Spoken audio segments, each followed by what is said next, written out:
Imagine you discover a document that claims the world's oldest, most powerful, and I mean, arguably most influential religious institution Yeah. was just secretly overthrown. Right. And not just overthrown yesterday in some, highly publicized modern scandal. Yeah, exactly. I mean, Okay. quietly, covertly hijacked over 60 years ago.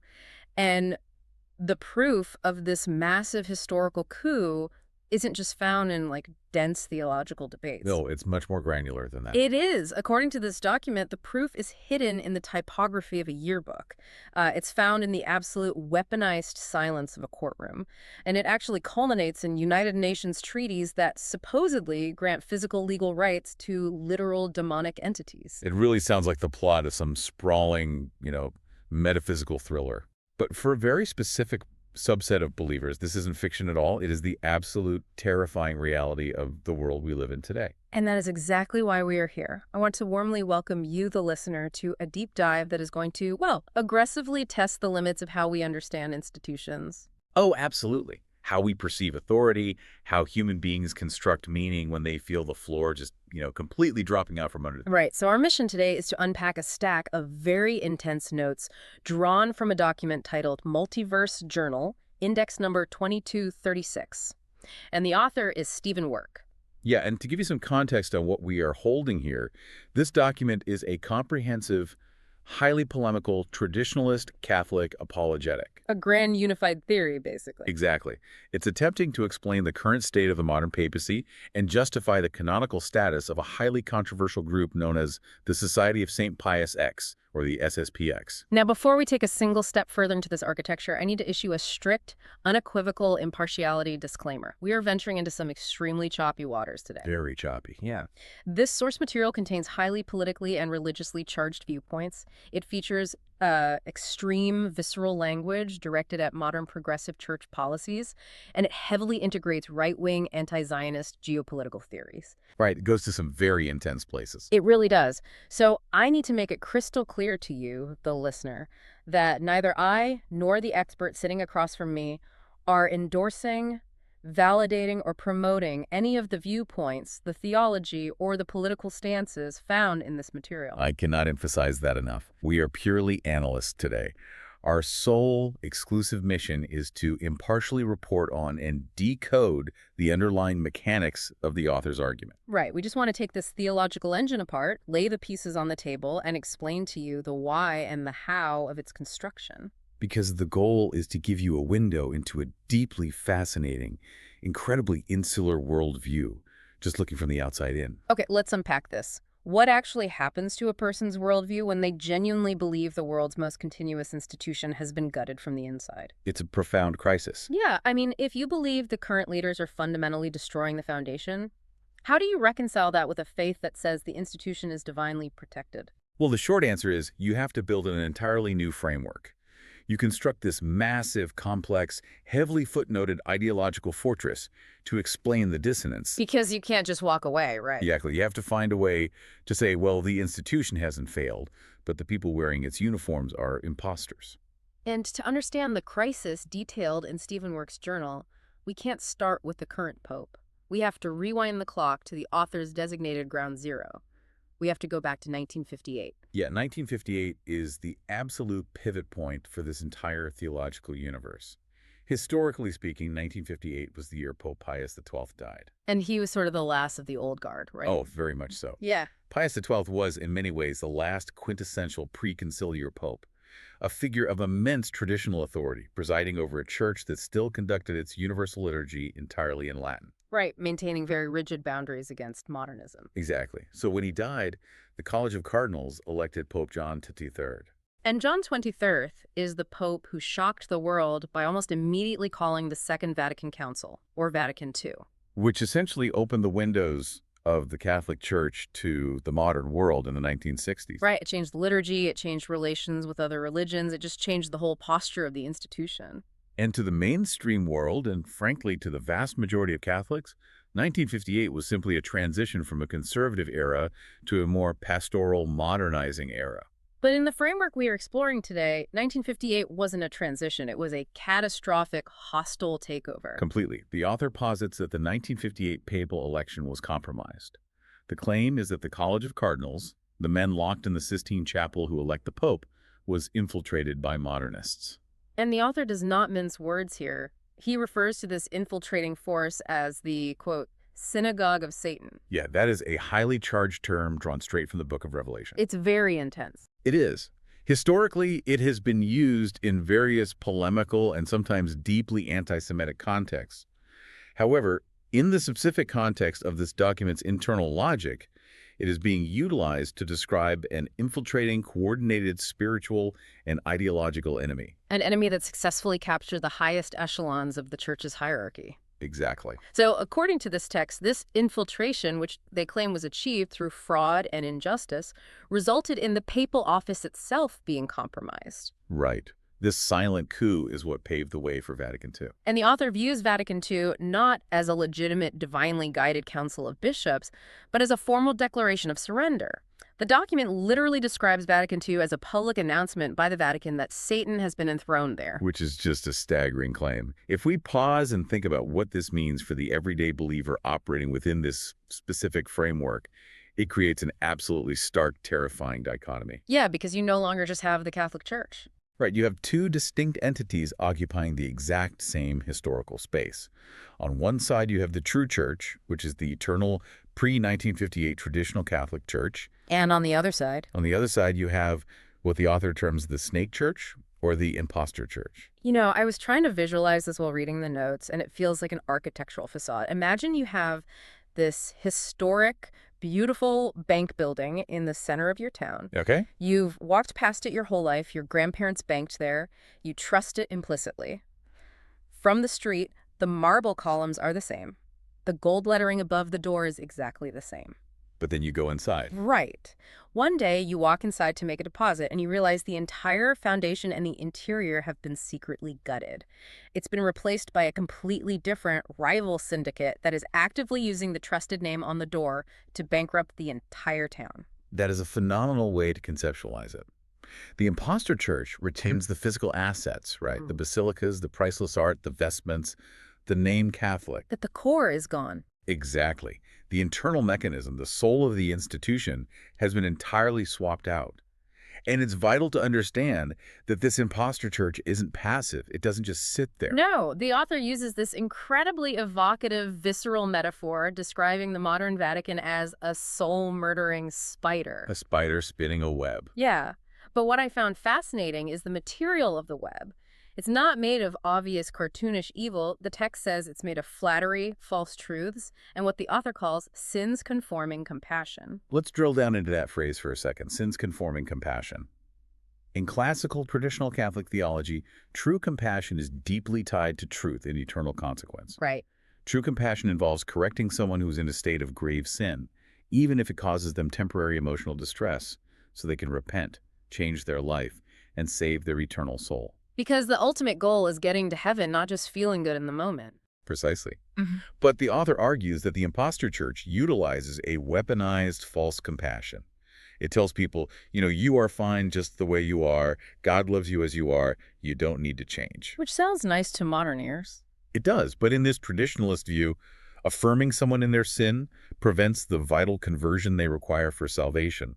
Therefore, this modern compassion is actually the ultimate cruelty. It is a mercilessness disguised as mercy. Exactly, designed to comfortably lull souls into damnation. The text also points heavily to interreligious ecumenism as a primary thread in this spider web. Yes, very heavily. This is the post-Vatican II posture that suggests non-Catholics might have other valid paths to God, that there are elements of truth and sanctification in other religions. To the modern secular ear, that just sounds tolerant. It sounds peaceful and cooperative. Right, but to this author, it is a literal soul-destroying trap.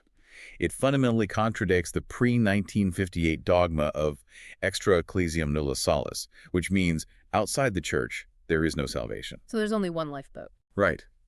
If you rigidly hold to the belief that the Catholic Church is the one single lifeboat in a drowning world, then telling people in other boats that they don't need to jump over to your boat is basically murder. It's tantamount to murder. The author claims this imposter church actively darkens the intellects of ordinary Catholics by essentially asserting that hell isn't a real threat, or that demons don't exist. It's an incredibly paranoid, terrifying worldview if you truly internalize it. I mean, you are walking into your local neighborhood parish, you see the friendly priest, you see the altar boys, you hear the hymns. And you have to force yourself to believe that you are actually stepping into a web A web spun by a demonic entity, yeah. designed to flatter your pride and quietly destroy your soul. And that psychological tension, that profound cognitive dissonance, is really the engine that drives the entire rest of the document. Because you need proof. Exactly. Because if you believe the institution has been hijacked, you have an overwhelming burden of proof. You have to find visible signs of this invisible spiritual usurpation to prove to yourself and others that you aren't just crazy. Which is the perfect transition, because that brings us from the sweeping historical claims about 1958 to a highly specific, very modern piece of evidence. The author leaps forward to the year 2020. Right. And honestly, this next point is one of the most fascinating examples of how microscopically deep this analysis goes.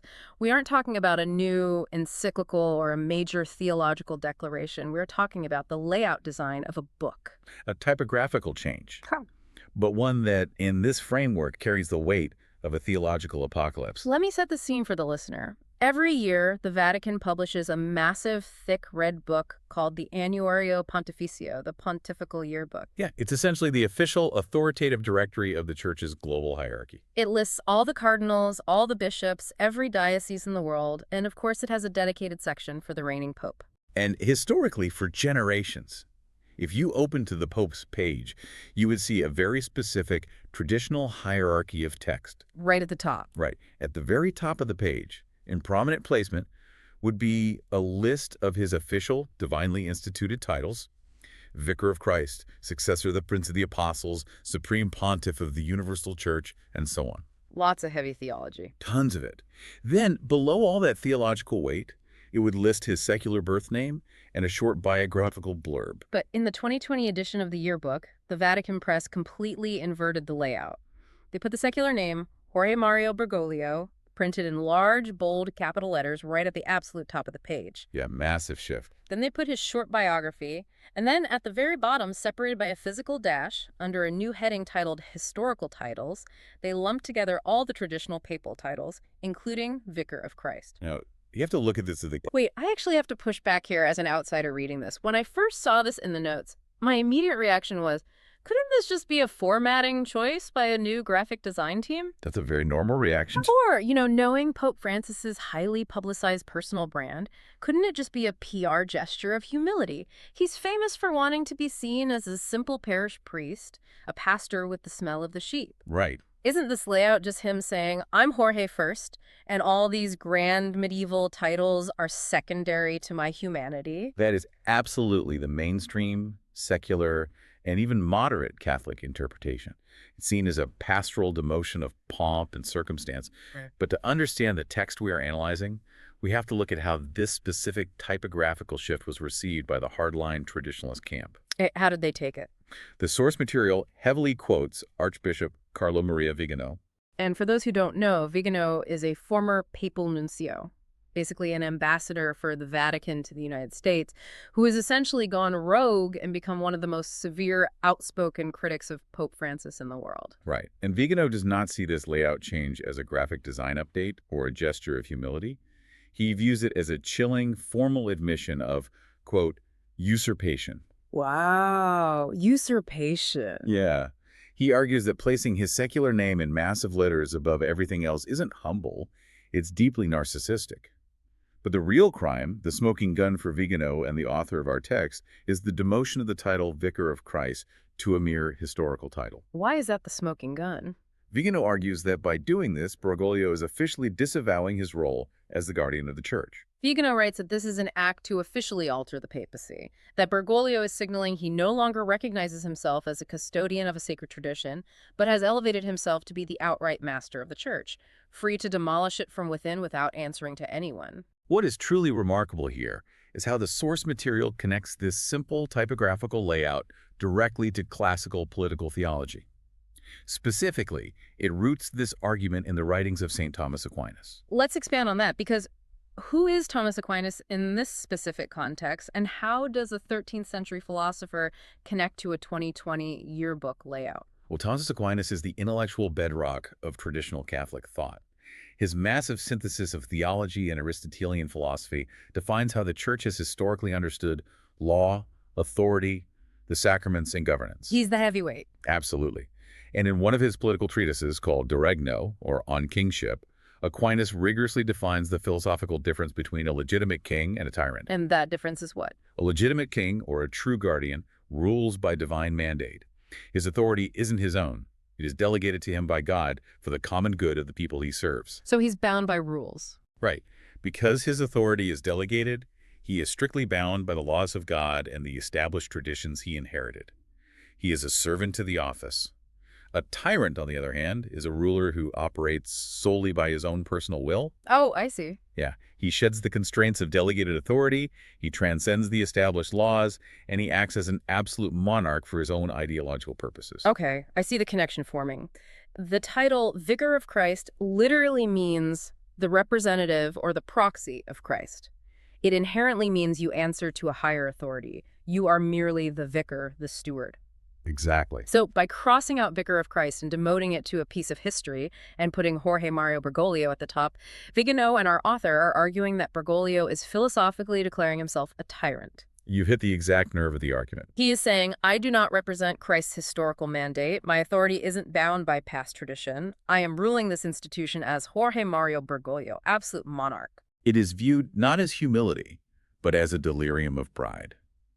The text even goes so far as to draw a very dark, chilling parallel to Judas betraying Jesus. That is intense. It is. It specifically notes the timing, that this yearbook was published right as the Church was approaching the sacred days of the Savior's Passion in the spring. Furthermore, it ties this publication to the unprecedented global lockdowns of 2020, which resulted in an almost universal ban by bishops on the public celebration of Easter. Oh, wow. Yeah, Vigano frames all of this. The typographical demotion of Christ's vicar and the physical closing of the churches is a massive, spiritually orchestrated betrayal. It's a level of semiotic analysis that is almost dizzying. Every single detail is loaded with cosmic significance. And the author of our source, Stephen Work, takes this so seriously that he integrates it into his own grammar. Right, the capitalization thing. Yeah. Throughout his text, he makes a very specific stylistic choice. He purposefully writes Pope Bergoglio with a lowercase p, and only uses his birth name. It is a typographical protest designed to mirror what he sees as a typographical usurpation.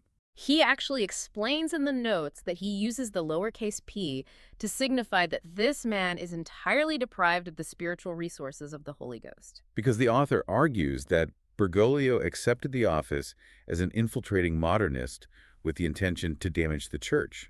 Therefore, his soul is devoid of divine assistance.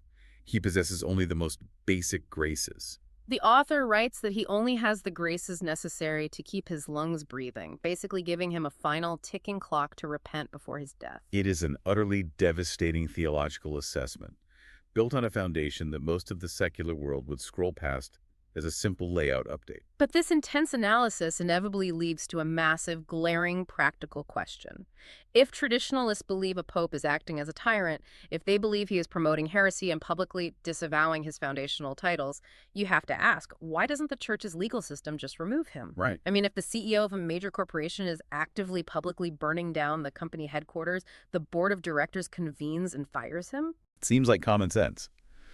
But that question leads us directly into a procedural gridlock that is so profound, it forces the author to reinvent reality to solve it. Let's get into the mechanics of this gridlock, because it's not like the church never thought of this scenario.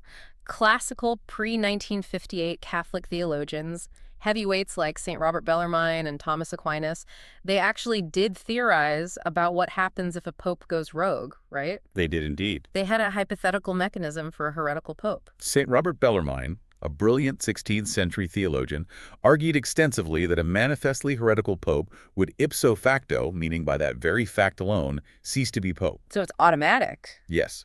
He would automatically lose his office because a heretic places himself outside the body of the church, and a severed head cannot lead a body. That sounds pretty straightforward. He teaches heresy, he's out. But here's the monumental caveat. There is an incredibly high, stringent legal and theological bar for proving manifest heresy. You cannot simply have a pope say something confusing to a journalist on an airplane or write a vague paragraph in a document. Right. To trigger this classical mechanism, you have to definitively prove what canon law refers to as pertinacity. Pertinacity. It basically just means stubbornness in common parlance. But in canonical jurisprudence, it is a very specific legal kind of stubbornness. It means a formal, conscious, and willful refusal to be corrected. Okay. It requires demonstrating that the man in question possesses the internal will to hold a proposition that he knows is contrary to the established dogmatic faith of the Church, and he holds it anyway. Okay, but how on earth do you prove what's inside a pope's head? How do you prove internal will?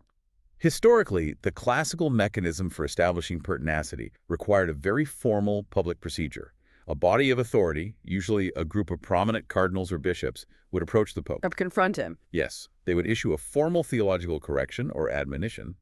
This document would clearly specify the alleged theological error, contrast it with established dogma, and formally request a retraction, a clarification, or reaffirmation of the orthodox teaching.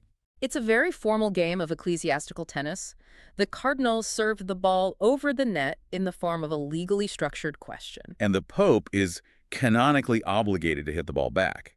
If he responds, clarifies the statement, and says, "Oh, I was misunderstood, here is the traditional orthodox teaching," then the crisis is averted. There is no pertinacity. But what if he doubles down? Right? If he obstinately refuses to correct the error, if he formally responds by defending and cementing the heresy, then he actively demonstrates pertinacity. In that scenario, classical theologians argue the mechanism is complete and he would lose his office. So if the traditionalists are convinced Pope Francis is a modernizing heretic, why haven't the conservative cardinals just served the ball? Why haven't they issued a formal correction to trigger the mechanism? The fascinating, agonizing reality for traditionalists is that they have tried. Repeatedly. They have. Oh, yes. The source text we are analyzing details an extensive, exhausting record of submitted attempts to trigger this exact classical mechanism. Let's walk through this list of attempts, because it reveals a lot about how the modern Vatican operates. It starts prominently in 2016 with something called the dubia. Right. Now, dubia is Latin for doubts. These are highly formal questions presented to the Pope by cardinals.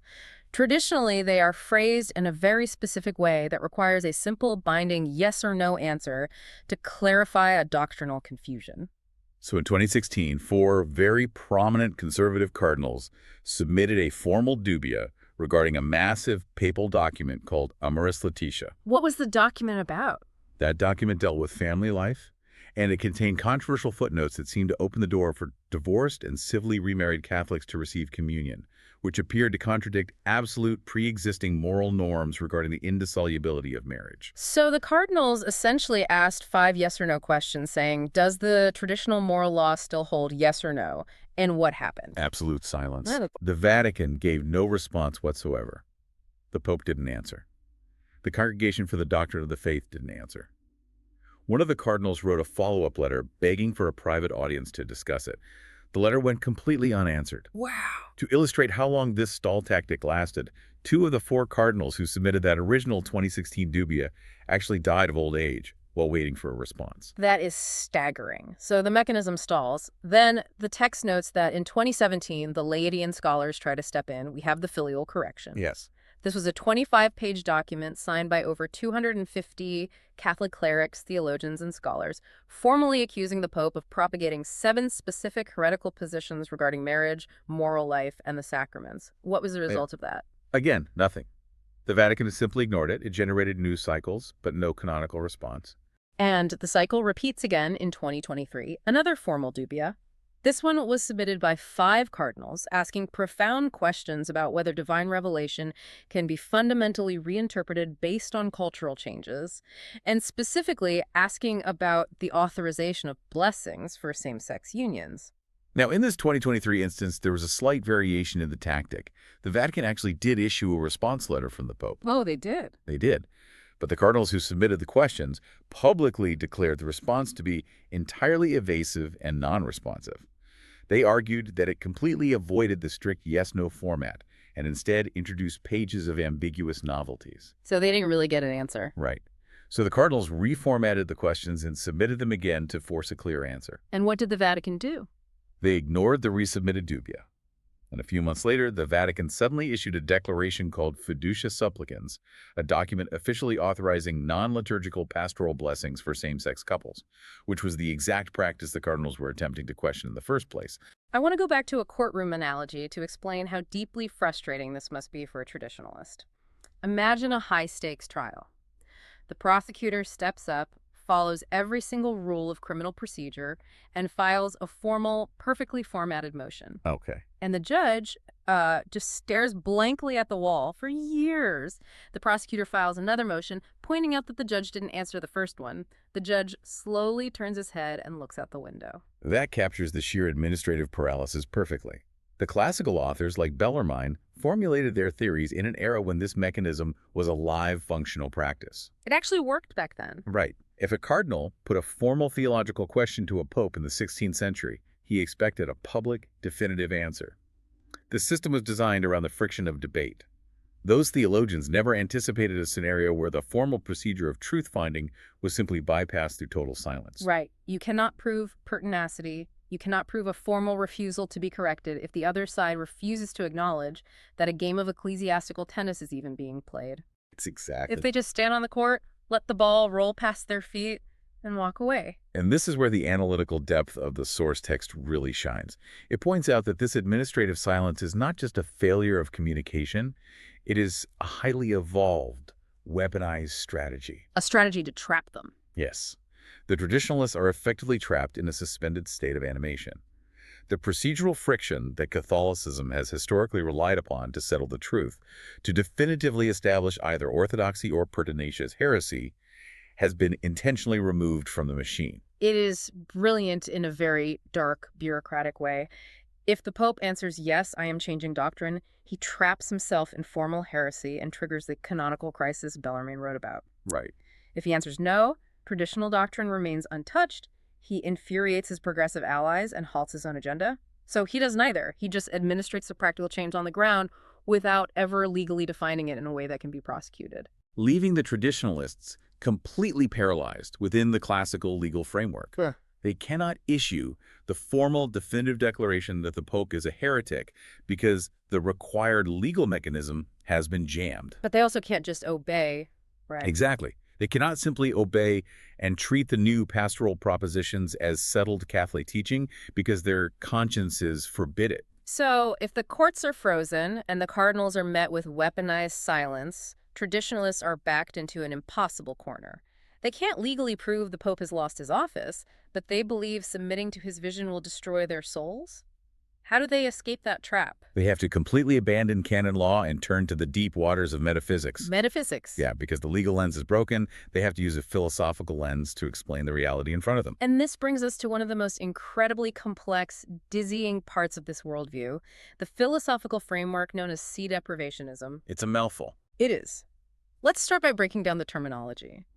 Most people who causally follow Catholic controversies might have heard of a different term, sedevacantism. Yes. Sedevacantism, from the Latin sed vacante, meaning the seat is vacant, is the belief held by some radical traditionalists that there has been no valid pope at all since 1958. They just reject all of them. Right. They look at the post-Vatican II popes and say, these men are manifest heretics. A heretic cannot be the head of the church. Therefore, they are not popes in any sense whatsoever. The chair of Peter is completely empty. But our author, Stephen Work, and the specific framework he is relying on, does not say the chair is empty. They say something much more nuanced and complicated. They rely on something called the Cassatiacum thesis. The Cassatiacum thesis was formulated in the late 1970s by a highly brilliant, very controversial French Dominican theologian named Bishop Michel-Louis Girard de Laurier. He was a master of Thomistic philosophy. And he recognized that strict sedevacantism created a massive theological problem, which we'll discuss in a moment. To solve it, he applied classical Aristotelian and Thomistic concepts of matter and form to the papacy itself. The thesis is summarized in a Latin phrase, Papa materialiter sed non formaliter. Which translates to the Pope materially, but not formally. Okay, I want to try an analogy here to see if we can ground this incredibly abstract concept into something tangible. Let's look at the American presidency. Okay, let's hear it. Imagine a man runs for president of the United States. He campaigns, he wins the Electoral College, he is officially certified by Congress. He is handed the physical keys to the White House, and he sits behind the resolute desk in the Oval Office. Right. He physically occupies the space and holds the legal title. That represents the matter of the presidency, correct? Yes. The physical, legal, and electoral occupation of the office. He was validly designated by the established legal process. He's the material president. Now, imagine a crucial caveat.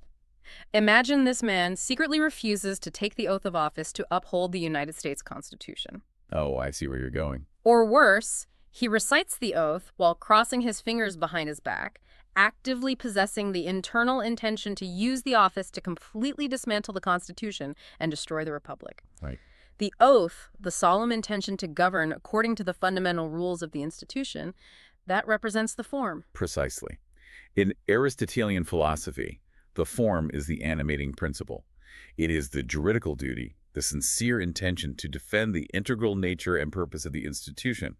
Without the form, the matter is just a dead shell. So because our hypothetical president lacks the form, because he lacks the true oath and the intention to uphold the Constitution, he does not receive the act. Right. He does not possess the actual moral and legal authority to govern the citizens, even though he's physically sitting in the Oval Office. He is a material president, but not a formal one. His orders have no binding power. That is a phenomenal translation of Gerard de Lauria's thesis. In this highly specific theological framework, Jorge Bergoglio was validly designated and elected by the cardinals. He's the material pope. Exactly. He occupies the physical Vatican. He wears the white cassock. He possesses the matter of the papacy. But because his internal will is supposedly set against defending the traditional faith, because he possesses a defect of intention to be a true guardian, he lacks the form. And because he lacks the form. Because he lacks the form, the Holy Ghost does not grant him the act. He does not possess divine assistance, infallibility, or formal papal authority over the faithful. To explain how a person can possess the holy matter of something but be completely deprived of the spiritual reality of it, the notes unpack a very specific, deeply ingrained Thomistic concept, the concept of the obex. OBEX. It is a Latin term meaning impediment or obstacle. St. Thomas Aquinas used this concept heavily when explaining the theology of the sacraments. Let's use the most central sacrament as an example, the Eucharist, Holy Communion. Right, the absolute core of Catholic worship. Aquinas taught that if a person who is in a state of unrepentant mortal sin, say an unrepentant murderer, goes up to the altar and physically consumes the consecrated communion wafer, they receive the sacrament validly. Because they literally ate it? They really physically ate it. Yeah. The matter of the sacrament was transferred to them. But they obviously don't get the spiritual grace from it. Correct. They receive it validly, but not fruitfully. Why? Because their unrepentant sin acts as an internal obex. It is a spiritual brick wall, an impediment that they place within their own soul that completely blocks the grace of God from entering them. The matter is present, but the spiritual reality is blocked. Exactly. So Bishop Gerard de Laurier and the author of our text are taking this sacramental concept of the communion wafer and scaling it all the way up to the papacy itself. They are arguing that the papacy works on the exact same metaphysical mechanics.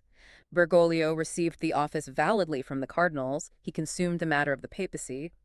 But because of his alleged modernist destructive intentions, he placed a massive internal obex, an obstacle against its spiritual authority. He successfully blocked the Holy Ghost from granting him the power to teach and If we step back and look at the architecture of this argument, this metaphysical theory, the hijacking thesis, it solves a massive existential problem for traditionalists, doesn't it? It is the ultimate escape hatch. It is arguably the most elegant, complex, philosophical solution to an excruciating theological dilemma. How so? Because if you are a strict sedevacantist, if you look around and just say there has been no pope since 1958, the chair is totally empty, you run headfirst into a massive dogmatic wall. What wall is that? The First Vatican Council in 1870 dogmatically declared that the Roman pontiff is the perpetual visible principle of unity for the Church.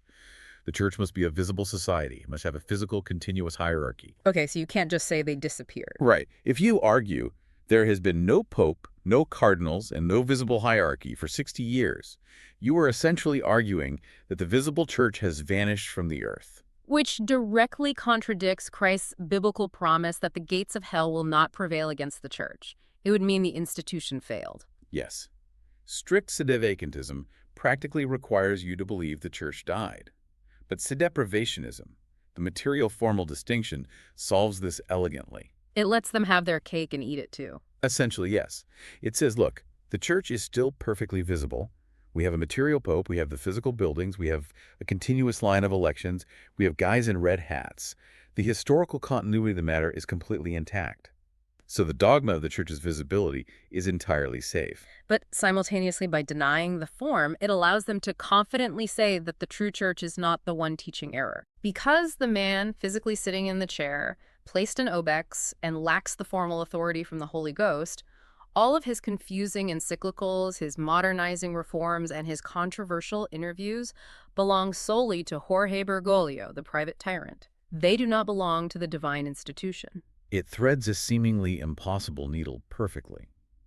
It allows the believer to recognize the full scope of the visible crisis, to admit that the Vatican seems to be promoting modernism, without ever admitting that the divine, eternal institution has defected or failed. It is a masterful, breathtaking piece of philosophical architecture designed specifically to hold up a collapsing roof. It really is. I understand the philosophical elegance of it, but it leaves a glaring, incredibly practical problem for the person sitting in the pews. If the Vatican is an imposter church, and the man sitting in the chair of Peter is merely a material shell, a half-poke devoid of formal authority, where is the actual church? That is the million-dollar question. Right. If I am a believer in this framework, where do I go on Sunday to find the true vicar of Christ's chair? And that question brings us to the operational reality of this framework. The author argues that the true chair, the actual spiritual reality of the church, rests exclusively with groups who have maintained absolute, rigid fidelity to the pre-1958 teachings and liturgy. And he specifically highlights the Society of St. Pius X, the SSPX. Yes. For those unfamiliar, the SSPX is a traditionalist priestly fraternity.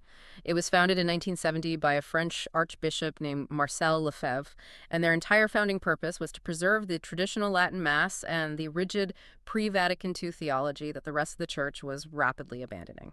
But there is a massive canonical catch. The SSPX operates entirely outside of ordinary canonical regularization. They're sort of rogue. Very much so. They exist in a highly contested, canonically irregular gray area with the Vatican. They operate chapels, they ordain priests, and Archbishop Lefebvre famously consecrated 4 bishops in 1988 in direct defiance of explicit orders from Pope John Paul II. Which resulted in Lefebvre's immediate excommunication. So I have to push back hard here. How can a group that claims to be the last bastion of true Catholicism just blatantly ignore canon law and papal directives? It seems contradictory. Isn't radical, unquestioning obedience a core foundational virtue of Catholicism? Doesn't the whole hierarchical system rely on obeying your superiors even when you disagree with them? Under normal circumstances, absolutely. Obedience is paramount. But the SSPX and the author of our text justify this massive canonical disobedience through a legal principle called status necessitatis, a state of emergency. How exactly does a state of emergency give you a free pass to override fundamental obedience? There is a classical foundational principle built into the very bottom of Catholic canon law, salus animarum suprema lex. The salvation of souls is the supreme law. Okay. It is the ultimate constitutional clause. It means that the entire purpose of the church's massive legal structure, the entire reason canon law exists, is to facilitate getting souls to heaven. So the law is a tool, not the goal. Right. If a scenario arises where the legal structure itself becomes an active impediment to salvation, if the bishops are teaching soul-destroying errors and the Pope is acting as a tyrant, then the supreme law kicks in and necessity knows no law. I see. It's like a traffic analogy. The municipal law strictly says you must stop and wait at a red light. That is obedience. That is how the system works safely. Sure. But if you're driving your car and your passenger is bleeding out in the back seat and needs to get to the emergency room immediately, the supreme moral law of preserving human life completely overrides the traffic law. You run the red light, and you are morally justified in doing so. Exactly the logic. The SSPX claims that the church is bleeding out. They argue that the modern, imposter Vatican is actively harming souls by feeding them the poison of modernism, false compassion, and an altered Protestantized liturgy. So they run the canonical red light. They do. Therefore, they argue that run canonical red light, operating chapels without permission, ordaining priests illicitly, is the only way to save souls. In their view, rigid fidelity to the eternal pre-1958 church, even if it means breaking temporal canonical rules, is the only true obedience. They are obeying the eternal reality of the church rather than the temporal hijacked administration. Exactly. And the absolute centerpiece of this emergency operation, the medicine they are rushing to administer, is the traditional Latin Mass.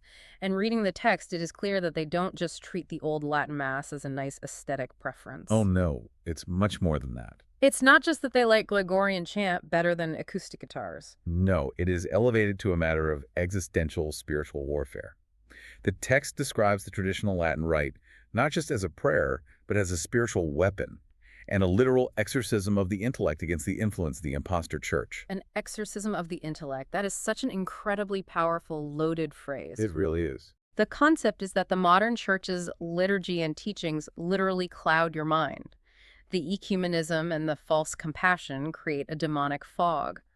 But the ancient, rigid Latin ritual is so pure, so uncompromised, that participating in it cuts through that fog. It literally exorcises the demonic blindings so your intellect can clearly perceive reality again. And to justify this radical, isolated stance of being a breakaway remnant, the text relies heavily on historical precedent.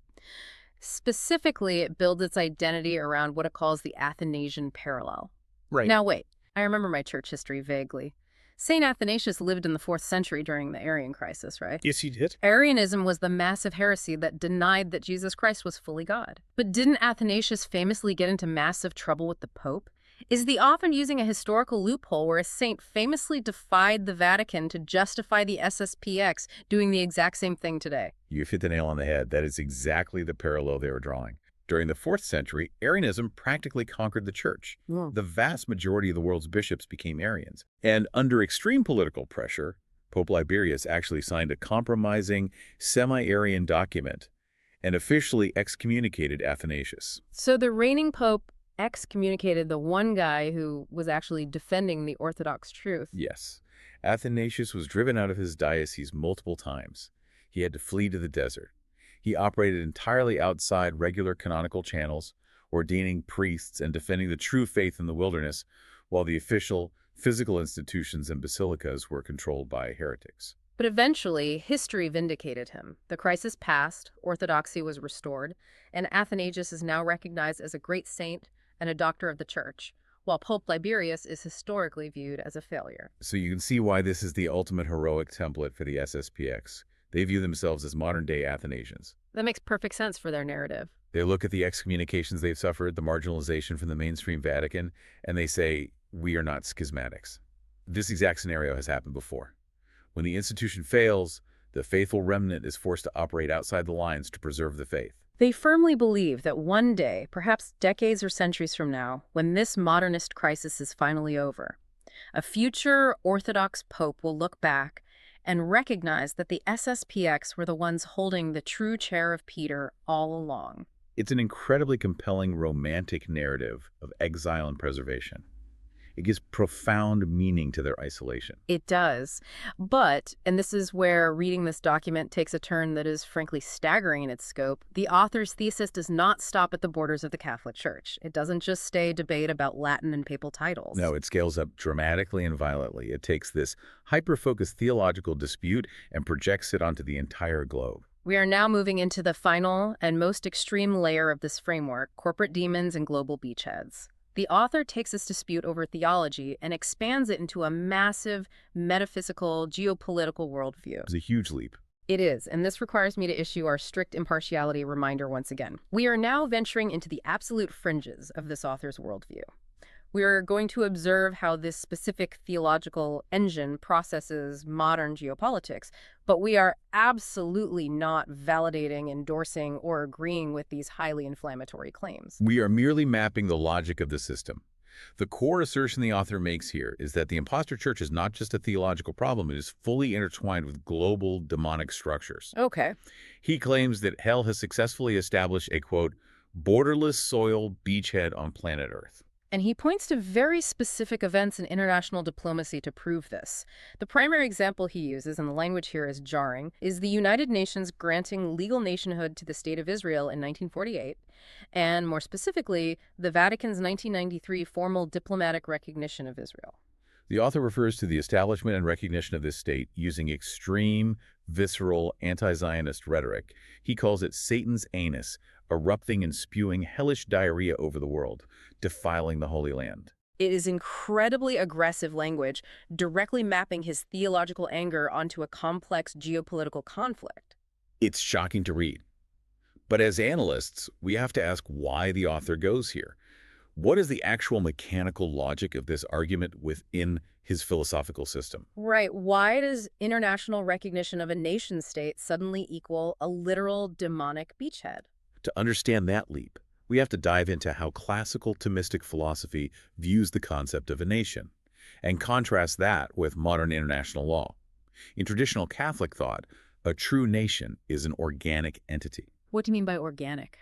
It arises naturally from families, communities, shared language, and natural law, which is ordained by God. Okay, so it's organic, built from the ground up by human nature. Exactly. But the author argues that modern international bodies, like the United Nations, bypass natural law. They create artificial legal entities purely by fiat. He introduces the concept of corporate personhood applied to nation-states. Let me use a modern analogy to ground this.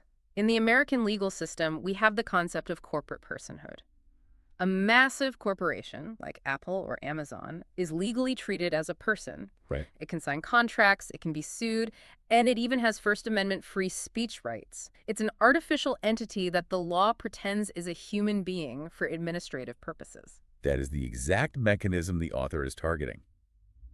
But he scales it up to a terrifying metaphysical level. Great. He argues that when the UN grants artificial corporate nationhood to an entity that he believes is fundamentally theologically opposed to the true church, they aren't just doing paperwork. What are they doing then? They're creating what he calls satanic dragons of resources, or demon persons. So he is arguing that by granting corporate legal personhood on the international stage, the UN is literally providing a legal vessel, a physical form, for demonic entities to operate on Earth. Yes. They are given the legal rights of a nation, allowing them to operate without physical limits, utilizing the massive resources, militaries, and economies of states. Exactly the logic. It is the literal solidification of hell on Earth. He believes demons are using international law to put on physical suits of armor. And the crucial, devastating pivot for the author's timeline is the year 1993. 1993 was the year the Vatican signed the fundamental agreement between the Holy See and the State of Israel, formally establishing full diplomatic relations. Yes, and for the author, this 1993 diplomatic recognition is the final, undeniable proof that the impostor church has fully and openly aligned itself with global demonic structures. So the Pope shaking hands with them is the ultimate betrayal. In his view, yes.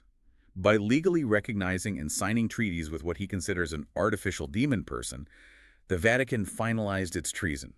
It was the moment the snake church fully cleaved itself from the true church and officially joined the global demonic infrastructure. It is genuinely fascinating, purely from an analytical and psychological standpoint, to see how totalizing, how all-consuming this framework is. It covers everything. It does. What begins as a dispute over whether a priest should face the altar or face the congregation during Mass, or whether a pope should have a specific title listed at the top or the bottom of a yearbook page, seamlessly, logically scales up into an apocalyptic geopolitical conspiracy involving the United Nations and corporate demons. It demonstrates a profound truth about human belief systems. Once you accept a radical premise at the very center of your reality, the premise that the church itself has been inverted, every single other structure in the world must also be inverted to make the system cohere. The logic demands it. It really does. Yeah. If the Vatican is being run by a soul-murdering demonic spider, then the international order that the Vatican shakes hands with must logically be made of demonic dragons. It truly is a multiverse of journaling, just like the title of the source text implies. It is an alternate reality that spans from the microscopic details of theology to the philosophy of matter and form, all the way to the metaphysics of global reality itself. And it leaves the believer trapped in a state of constant, exhausting cosmic warfare. When you adopt this worldview, you aren't just going to a Latin Mass on Sunday because you prefer the quiet chanting. Right, you're not just there for the aesthetics. No, you are going because you believe it is the only remaining safe bunker in a world completely, legally, and physically occupied by demonic forces. Okay, let's take a deep breath. We have covered an immense amount of incredibly dense territory today.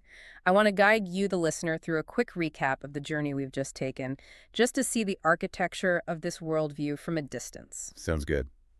We started the foundation in 1958, exploring the perceived infiltration of the College of Cardinals by the Synagogue of Satan, and the dawn of what the author calls the imposter church. We looked microscopically at a typographical layout change in a 2020 yearbook where Pope Francis's name eclipsed his divine titles. We used Thomas Aquinas to explain how traditionalists viewed this not as humility, but as the formal declaration of a tyrant. We then explored the breakdown of the Church's classical legal procedures.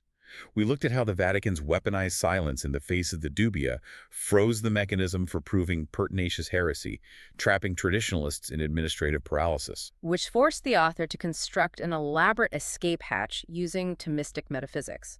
We broke down the hijacking thesis, see deprivationism, to explain how a man could possess the matter of the papacy, but place an obex to block the form and the spiritual authority. We examine how the SSPX utilizes the canonical principle of a state of emergency to justify breaking the rules to save souls, viewing themselves as a faithful remnant in exile, much like St. Athanasius, armed with the spiritual weapon of the Latin Mass. And finally, we saw how this entire intricate theological engine scales up into a staggering geopolitical worldview, where international diplomacy and corporate personhood are viewed as the mechanism for cementing a beachhead for hell on earth. So after all of this, the final question is, why does this matter to you? If you aren't a traditionalist Catholic, if you have absolutely no interest in canon law, papal titles, or Thomistic metaphysics, why spend time understanding this framework? Because this document is a masterclass in the psychology of institutional crisis. It is a profound, illuminating look at how the human mind operates when it is pushed to the brink. Absolutely. It shows the incredible, breathtaking lengths to which human beings will go, building these elaborate, philosophically dense, metaphysically complex castles in the sky to resolve the agony of cognitive dissonance. Because when an institution you love, an institution you have based your entire life and eternal salvation upon, appears to suddenly abandon its sounding principles, you have to find a way to explain it without losing your mind or completely losing your faith. You build a Cassisiocum thesis. You dissect the definitions of matter and form. You radically redefine the concept of canonical obedience as a form of resistance. You essentially build a lifeboat out of Thomas Aquinas and obscure canon law because you believe the flagship is sinking. It is the ultimate study in how human beings process systemic catastrophic failure. It reveals that structures are incredibly fragile. Not just the physical marble buildings in Rome, but the invisible shared agreements, the procedural friction, and the mutual trust that actually make an institution function. And I want to leave you, the listener, with a final provocative thought to ponder. We talked a lot today about the frozen courts, the unanswered dubia, and the judge staring at the wall. Right. If an institution's internal procedures for resolving the truth, its courts, its formal questions, its historical mechanisms for correction break down entirely, how long can the mere matter of that institution survive without the form of its shared beliefs? That is a big question. If the judge just stares at the wall forever, refusing to answer the questions that define the law, does the court actually still exist? What happens to a society when administrative silence becomes the ultimate weapon, and the only way to find the truth is to step completely outside the building?